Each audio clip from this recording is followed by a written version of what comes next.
Welcome, ladies and gentlemen. This is your host, Robby Rowland. You are listening to the Robby Rowe Show podcast.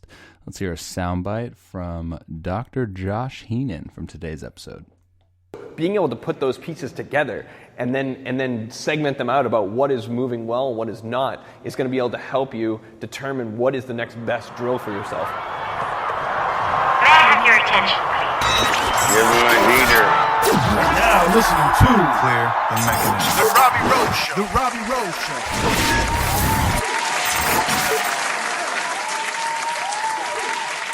All right, what up, dudes? So I'll keep this as brief as possible. This is funny because I usually don't edit when I talk, but I just recorded, and I looked up, and it was like a 7-minute pre-roll, and I was like, what the heck, man? I always do that. I like to talk, and I'm borrowing Dr. Heenan's microphone, and so when I play it back, I sound really good. So I was like, oh, I don't want to talk for a long time. Anyways, what you're going to hear today is about a 12-minute segment of Dr. Heenan and I going back and forth on, essentially movement capacity and kind of a disconnect within the baseball development industry and the whole dynamic between, personalized training protocols and kind of the cookie cutter stuff because for me, it's really easy as an instructor to kind of just say X, Y, and Z because we know that this person does this in the delivery, and we should kind of emulate that and this and that, and it kind of just gets really, like I said, disconnected because every individual is different, every person moves differently, everyone has access to different capacities within their body, actively and passively, and this is kind of what Dr. Heenan and I talk about today. There is about, like I said, it's 12 minutes. There's a video. I will include the link to the website landing page and the YouTube video within the show notes that whatever podcast app that you're listening to it on, you should be able to just kind of scroll down or go to the description or whatever and just click that link and be directed right towards that. So if you're somebody that is listening to this and would rather get the visual, then I encourage you to check out that link. But if you just want to listen to the audio on your way to work and hear us beautiful souls talk, then you can do that as well. There's still going to be really good nuggets, whether you listen to just the audio or even watch the video. Either way it's fine. So with that being said, in the pre-roll, I do want to talk about, just for a very brief moment of time, the 90-mile-an-hour formula remote programming. As you guys know that follow me, I've been working with Dr. Heenan for about a year and change now, and this kind of goes hand in hand with some of that personalized training protocol stuff and why some individuals aren't seeing that carryover of all their hard work in the weight room transferring over to the field because maybe they're working on things that they're already good at and maybe they're not working on things that they need to be working on and so on and so forth. So I will always be an advocate for a personalized training program that Dr. Heenan does offer in the 90-mile-an-hour formula remote programming. Go over to the show notes, click that link where you'll find the landing page to the video, and on that page, you'll find a way to save $100 on the onboarding fee for being a listener and follower of the Robby Rowe Show podcast. Thank you. And then we talk a lot about movement capacity within this 12-minute segment, and I would just encourage guys to check out my mobility routines ebook. It's a $20 ebook. Super simple. It's just basically me describing my mobility routines, going over that, and it's not anything personalized. It's not anything special, hence the $20 fee, but it's a really, really good place to start if you're interested in upping your mobility game and increasing your capacity to move efficiently, because like we talk about in this segment, it's really hard to move a certain way when we're trying to deliver a pitch or swing a bat at full speed, and we haven't necessarily owned those specific positions that are required to do what we do as a baseball player at a really high level. So not anything special, but it's a really good place to start as far as that mobility routines ebook that I offer. It will be found on that landing page, therobbyroweshow.com/movement-capacity. But you can find that by clicking wherever the description is on whatever podcast app that you listen to it on. Without further ado, like I said, 12-minute segment talking about movement capacity with Dr. Josh Heenan and I. There's a video. I don't know if I could say it any much more. There's a video, but you can just listen to the audio and still get some stuff from this. What else do I got? I don't think anything. I will include all of the content that I've been producing on that landing page as well. There is also a segment that Dr. Heenan and I did. This is a while back on how instability of the trunk leads to a mechanical breakdown. That will also be included. That's a really good segment that him and I did a while back that I don't think a lot of people saw. So without further ado, here's Dr. Josh Heenan and I talking about movement capacity. Enjoy, guys. We see a lot of frustrated baseball players where they start to pick up their skill-specific work, whether it be on-the-mound stuff, weighted ball stuff, other conditioning drills, and they're not translating to the mound. And I think something that Robby and I see a lot of, and something we talk about a lot of, is do you have the capacity to move a certain way, and then can you translate it to the mound, or can you transfer it to the field?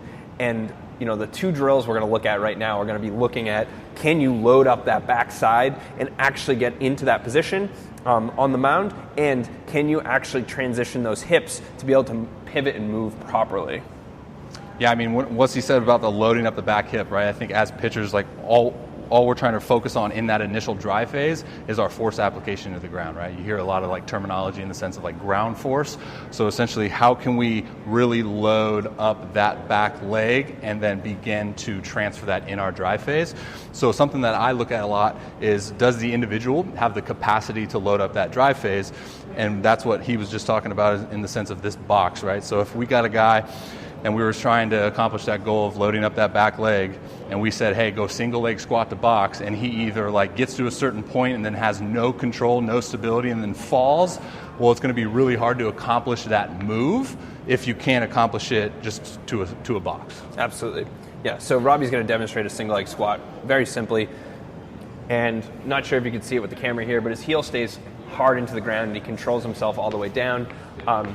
Again, sits himself all the way back, good vertical torso, and then brings himself back up. So the key here is, can you control that position? Because if a coach, let's call it a pitching coach, is going to say, hey, I want you to sit into that back hip more. If you're trying to sit into that back hip, but you can't even get into a single leg squat, you're going to have an issue transferring that onto the field. You're going to try to rush it, and you're going to create all sorts of other issues, which often show themselves as arm mechanic issues because maybe your arm is too late or too early based on the positions you're trying to get in. I think a good point too to make is the fact that like what is real versus like what is the feel, right? So even for me, where I used to be a guy and early in my career where they were always telling me to stay tall, so I would think about keeping tall on that back leg with minimal force application to get on top of the ball, right? So then when they were like, okay, well, we want you to apply more force in the ground, when I would go to do that, the feeling for me felt like I was at 90 degrees back here, but in reality, like I was maybe just minimally. So that's why I love like a box, even if you like lack that capacity to a really great extent, put something on top of the box, whether it be like, a med ball. And this is a drill progression that we can do for athletes that actually struggle with our force application. So have like a plyo ball, even if you're just throwing into a net, whatever, gives you really good feedback in the sense of starting that drive phase or going into the box, touching the ball, and then going into your drive phase. So just that feeling of what is the ground feeling like, how much are we loading up that back leg, touching the ball, and then going. And if you realize that you are someone that's working with a pitching coach and you're really struggling to get into that backside, and that's something that's being worked on day in and day out, you might be better off pulling back from your pitching lessons for a couple weeks, hammering this, getting better at that load and really getting yourself to control so that when you do work on that, you're not just wasting your time and energy trying to fix your arm mechanics on top of that load. You already can get into the position. Yeah. No, it's an interesting dynamic too, because a lot of us, we think so much about the throwing aspect and the baseball aspect of it that we do all of these type of progressions on the field where it's a lot easier to, like you said, step back in a setting like this and really just play around and explore what our movement capacity is. Yeah, so the next piece is going to be getting yourself into that external rotation. Can you own that external rotation from that back leg, which also means you need to be able to own that external rotation from that front leg as well. So you can demonstrate that from a 90-90. Well, first off, like when I talked about like the drive phase earlier, right? So our drive phase starts out with our force application into the ground, and then what we want to do is as we progress, right, as we descend and as we move laterally towards our target, we want to hold ground connection for as long as possible. We see a lot of guys that lack that movement. They'll start getting disconnected from the backside. They'll go into early hip rotation, which obviously leaks a lot of potential power output. Another piece to that is, like he said, with the hip mobility and the hip movement capacity is when we are in our drive phase, we want to hold essentially that external rotation of that back hip so we can constantly be applying force into the ground, and then at that last second, that's when we go into internal rotation. That's when our hand gets up into that cocked position ready to fire. That's when all of the ground energy can go up at once, and then that's when you hear kinetic chain and out through the fingertips at ball release. So something that I look at is like, do you have the capacity to actually move that way in your drive phase? Yep. And so Robby's going to demonstrate a 90-90. If you've followed any of Robby's stuff, you already know that he does this quite often, daily in his daily routine. So just getting himself in that position and then applying that external rotation to that back leg. And you're going to see that that is external rotation on the back side and external rotation on the front side. Where you can get and be a little bit more challenging is if he opens his shoulder up a little bit more, you can bring your arm up over if you want, and really just tries to keep that separation as long and far as possible. If this is pain-free in both of his hips, this is great. He's able to challenge it and see if we can move it a little bit more with some assistance. You'll see that his knee starts to pop up when I pull, so that actually means he's going to have that full range to himself, which is awesome. That means he has that authentic stability to be able to control that internal and external through the maximum range that he possibly has, which we see a lot of guys. Robby, I'm going to have you square up a little bit more, just like hands both into the ground. We see a ton of guys that will get into this position, and I say, hey, I want you to lift that knee, and then they lift their knee, and they get right about there.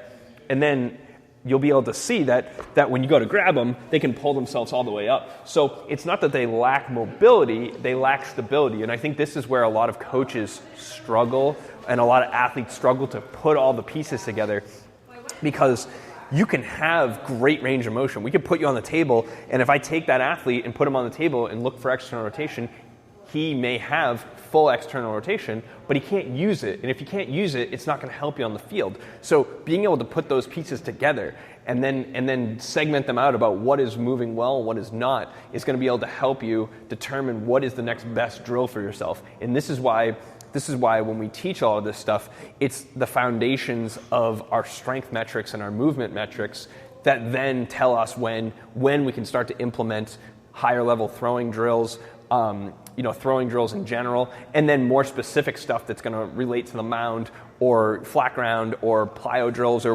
whatnot. Yeah, so what we're talking about right now is essentially active versus passive range of motion. So you'll see with me, and you saw it on the last side as well, so I'm going to get to the side where I'm essentially replicating my throw, right? So as a right-hander, this is how I would throw.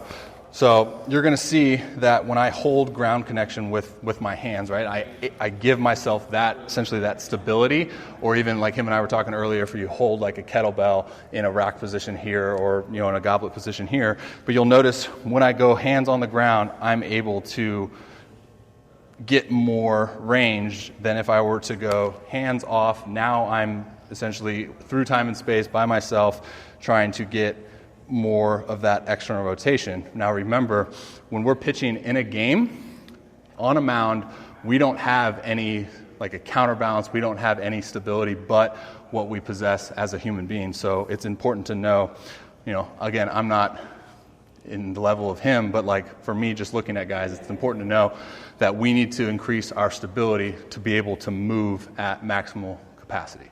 Make sense? Absolutely. And for those of you that follow our work, consistently on our own individual basis, you'll know that we talk a lot about counterbalances. So a lot of times we'll take a guy and we'll say, hey, listen, you're going to throw a baseball, but we want 4-pound, 2-pound counterbalance in that glove.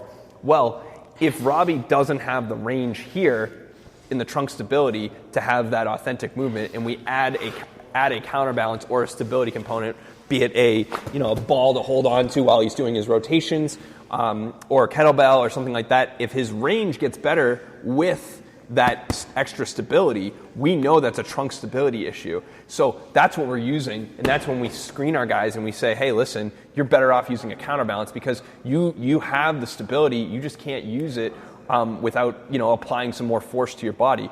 And that's where we'll get people that have a consistent inverted W when their front foot hits the ground. We give them a counterbalance, and all of a sudden it comes up because now they have that stability because they're fighting it from the front side and trying to hold that position. And again, it's about applying. None of these tools are right or wrong for each athlete. It's about applying the right tool at the right time to fix the issue that is underlying so that all the other issues start to move forward. Yeah, I talked earlier about the kinetic energy coming up through the ground, right? We're not going to be able to take 100% energy from the ground because we're just moving through time and space, but we can maximize that by really just incorporating a ton of stability, right? Like that's Absolutely. what we talked about with that trail hip flexion as well. Yep. That's why we do see a lot of guys get cleaned up with a 2 to 3 pound counterbalance in their glove, maybe like an 8-9 ounce ball in their hand, because they have that aided stability. Now they're able to absorb more of that energy from the ground out through the fingertips, whereas before, if they don't have any stability, then they're going off what the human body possesses, which on most occasions, especially with youth athletes, is very minimal. Absolutely. Going back to like the box, right? For me, I think there's a mental component to the movement capacity as well. So for me, like really trying to find that like range of motion in the beginning of my trials with this, because when we first started working together, like I couldn't do this, right? Like my eccentric squat to box was like, and then I'd fall. So what really helped me was loading up like 2 or dual kettlebell, like bottom up stuff to provide that stability, right. And then focusing on like the movement quality. And then what happened for me was like that mental component kicked in, and it was like, wait, like I can own that range, I can have that range. And then over time you go from 16 kilos to 12 kilos to 8 kilos, and then you just right. And then take it away, and then boom, you're there. Yeah. So it's a process. It's the same thing with movement, exercises, and throwing as well. Absolutely. All right, guys.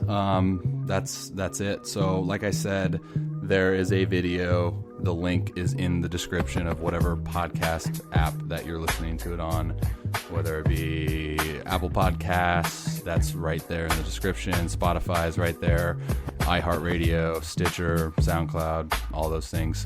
Just hit that link, watch the video. It's also on YouTube, so if you guys don't follow me on YouTube or subscribe, I don't know what they call it, go ahead and do so, because that's kind of where I put all my content that's essentially free is on YouTube. So all you gotta do is search for Robby Rowland on YouTube and hit that subscribe button. But you'll also find that video on YouTube, so it should be right up there. Well, if you're a listener to this podcast and you have subscribed, I love you. If you haven't, I don't know if we can be on talking terms until you do so. So subscribe to this podcast, and you get the pleasure of hearing my voice all the time. Enjoy your guys' day. Love you. God bless. See ya.